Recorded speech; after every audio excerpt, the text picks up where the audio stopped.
At 7, try a taster of a brand new show about food, The Good Food Show, with food facts and top tips. Then at 7:15, we're early to Albert Square, where the coach is talking tough. It's not a matter of life and death. Football's more important than that. At 7:45, it's downhill all the way for a new arrival. Yeah, everything's changing.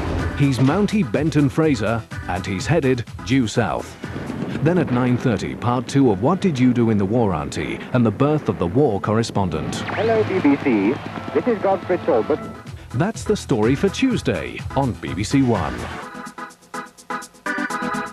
Well, back to today on BBC One, and in 35 minutes, Sue Lawley will present the news from May the 8th, 1945.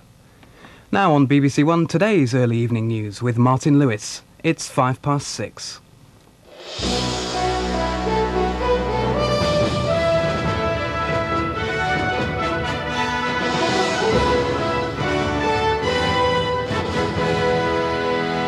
The VE celebrations reach their climax across Europe. In London, the Queen Mother and her daughters appear on the palace balcony, just as they did 50 years ago. 250,000 people gather in the Mall as the music and the memories come flooding back. When the world is free. And as France remembers too, the country's new president takes his place alongside the man he succeeds. Good afternoon. Half a century after the Second World War, victory in Europe, 250,000 people have gathered to watch the Queen Mother, the Queen and Princess Margaret appear on the balcony of Buckingham Palace, joining in the singing and the celebrations just as they did all those years ago. Outside the capital, the day of celebration has been marked in villages, towns and cities across the country. Tonight, when the sun goes down, there'll be a nationwide 2-minute silence in memory of the millions who lost their lives in pursuit of victory.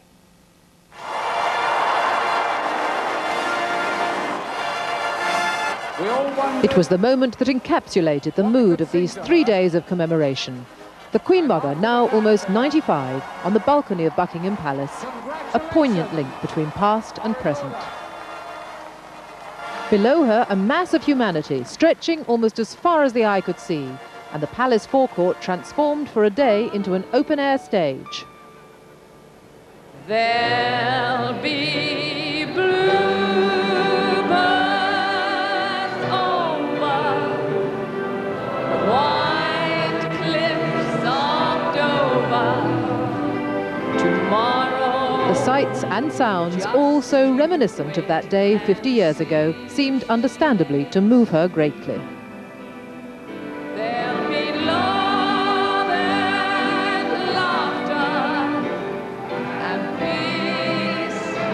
The vast crowds had converged on the palace, just as they did on VE Day itself, to pay tribute to the woman who, as Queen, had commanded the admiration of a country at war by refusing to leave London, even when the palace was bombed. Half a century ago, those same scenes were the focal point of the nation's celebrations. For days it had been clear that the war in Europe was all but over. Now, though, it was official. Time and again the King and Queen were summoned, and time and again they responded to the entreaties of the crowds. Today, many of those gathered outside the palace were reliving their experiences of 50 years ago. It was just out of this world, the fact that you was all felt free again, you know, that you never had any more worries. Walked home very late at night feeling as if this could go on forever, you know, you felt so wonderful.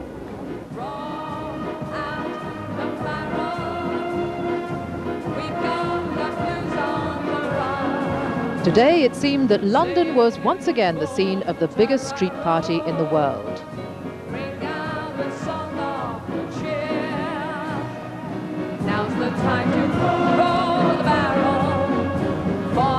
At times it all seemed a little overwhelming. Then daylight fireworks almost shrouded the palace in smoke and caused mild alarm on the balcony. It was an extravaganza that no one will forget as these commemorations approach their climax. Jenny Bond, BBC News. And Jenny Bond joins me now from Hyde Park. Jenny, how is this great weekend of celebration going to end? Well, it's going to end in a great climax here at Hyde Park. There have been huge crowds here ever since the Buckingham Palace service. I think all of them came down here, and the crowds were so big at one point that they actually had to close the gates. They've been enjoying tea dances, a workers' playtime concert. We've had the Red Devils over here parachuting down. It's all been terrific. And the big problem that the organisers have now is to try to get everyone out. They keep on appealing to everyone to leave so that they can set up for tonight, which is for ticket holders only.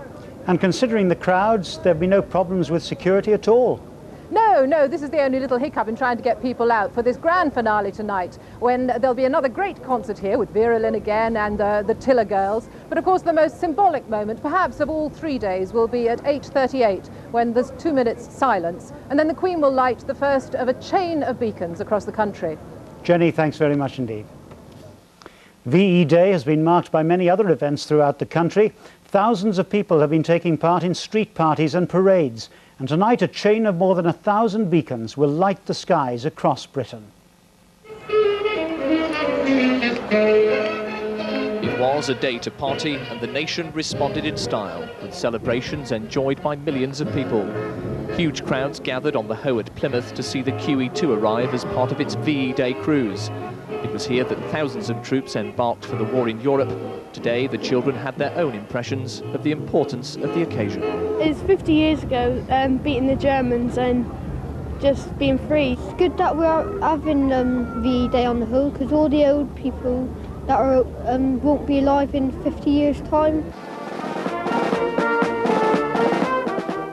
There was a special tribute for veterans in Scotland who were introduced to the Princess Royal and her husband at a reception following a VE Day church service. On days like this, there's never anything to better the traditional street party, and throughout the country, young and old took advantage of the fine weather to tackle the obligatory jelly and cakes, specially tailored for the occasion.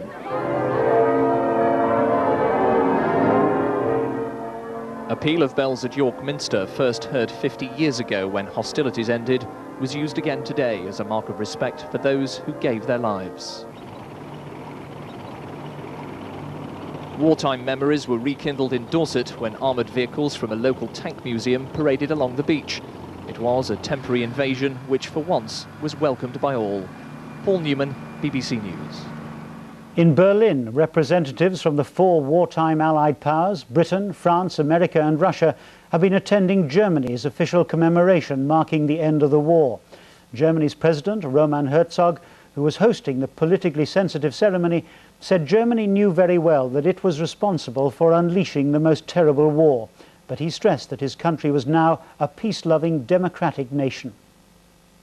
The leaders have a lot to celebrate, meeting in the Berlin that was Hitler's city, a Cold War city, and now the capital of a peaceful Germany. The first plan had been for Germans to mark this event on their own, but France's outgoing president, François Mitterrand, suggested widening it as a sign of friendship. All 4 post-war occupying powers, including Russia, are represented. For Germany, the federal president, Roman Herzog, made this reckoning with the past. The Germans know today, perhaps more clearly than ever, that their people were responsible for the Holocaust, even though they've not forgotten their own suffering. It's a hope, but there's no guarantee this show of togetherness can ease the conflicts and tensions arising out of the past. The Polish government, excluded from this gathering, is warning of new barriers going up in Europe. And in Germany, a fierce debate is underway over whether it's possible now to bury the sins of the past. For Berlin, as for all Germany, the end of the war was 0 hour. In the eastern sector, the Soviet military ruled with a heavy hand to contain German power. Today there's talk of how Germany was wronged. And in Berlin this morning, politicians gathered to remember fallen Germans not as aggressors, but in the new mood of the times, as victims of the war and its aftermath. Those who lived through 0 hour spoke of the revenge against Germans in the old eastern provinces and the paradox of this anniversary. For millions, it was the day of freedom, of liberty, of liberation. And for millions who were driven out from their homes, this was a day of catastrophe. The far-right fringe has left its calling card on these commemorations. At the weekend, they vandalized the graves of German resistance fighters against Hitler. In the German capital, the churches today are full of those voicing their thanks that the dark wartime past is fading into history. Yet the shadow will remain as long as Germany is true to its own conscience. William Horsley, BBC News, Berlin. Earlier, more than 80 heads of state attended a VE Day parade around the Arc de Triomphe in Paris. The outgoing French president, François Mitterrand, was joined by the new president-elect Jacques Chirac for the ceremony, which was attended by about 10,000 World War II veterans. In Paris, it was a time of commemoration, marking not victory, but the end of fighting in Europe in 1945. But it was a day, too, that marked the changing of the political guard in France, with power passing from François Mitterrand to the new president Jacques Chirac, who sat beside him at the ceremony. Behind the military pageantry, many of the 80 world leaders in Paris, particularly those from Europe, were paying tribute to François Mitterrand and assessing the man who will succeed him as president. Well, I've enjoyed working with President Mitterrand. We've occasionally had our differences. They've always been dealt with great charm. But I think there are many ways in which Jacques Chirac and I will see Europe in the same way, and I very much look forward to working with him. Jacques Chirac's supporters greeted his presidential victory with a party that went on almost until dawn in the streets of Paris. But the joy may be short-lived. He made many promises to win this election and even hinted at the possibility of a referendum on the French future in Europe. His advisers know that the enthusiasm which greeted his win may not last long into his presidency.